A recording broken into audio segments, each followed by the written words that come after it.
Hello everyone. In this video I want to share with you an interesting variant of the King's Gambit decline. So, to get into the King's Gambit decline we obviously play e4 and e5, which is the King's pawn opening, and the special f4 pawn move, which enters the King's Gambit. So, since black is not going to capture, that means that we are going to be in the decline variation, as now black is going to play bishop to c5, as you can see.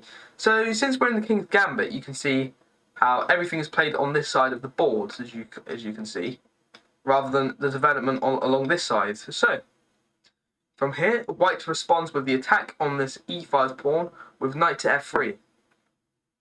Now, black plays d6, which creates a chain with the bishop and this pawn, and also protects this pawn from any attacks.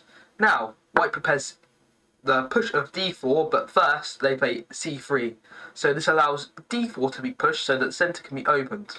Now, black plays a sneaky move which indirectly attacks this pawn, so that if there's an exchange here, black can easily accumulate this pawn. So, white obviously plays d4, and we have captures in the centre, so e captures on d4, c captures on d4, and now the queen is greedy and she takes the material. So, up to this point in the game, it's actually a strong position, so the best move to play would be something like bishop to b6, retreating.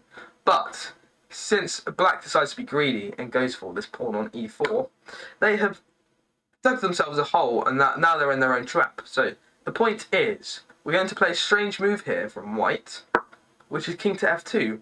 We're giving up the ability to castle. However, we could have played any of these moves here. We could have pushed forwards.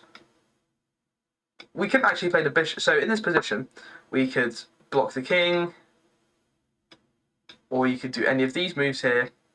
But however, the best move to create the trap against black is to move the king, so to give up our ability to castle.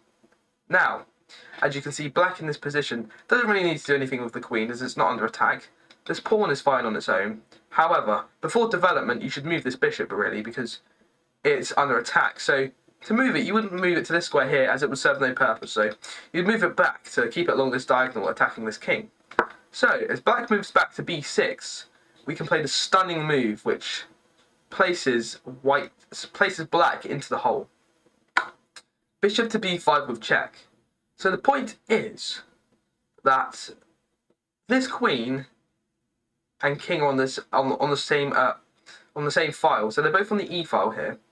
And if black decides to block with the pawn, for example with the move c6, they are in a trap here, as white is simply going to play rook to e1, which pins down this queen to the king. And now after the series of moves, capturing, this causes check, so we simply recapture the queen on e1, and after blocking this check from black, we're simply going to get our bishop back to d3, and now we're in a stable position. However, let's go back. So, in this position, if black decides to move rather than block the check, so for an example, king to d8, we're still going to play rook to e1. However, the queen has to move.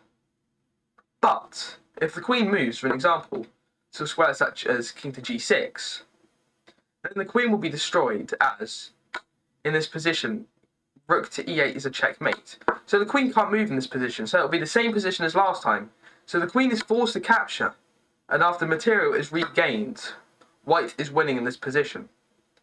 So hopefully you've enjoyed this video, how to trap black in this position from the King's Gambit decline variation. Please remember to like and subscribe to the channel, and I'll see you in the next video.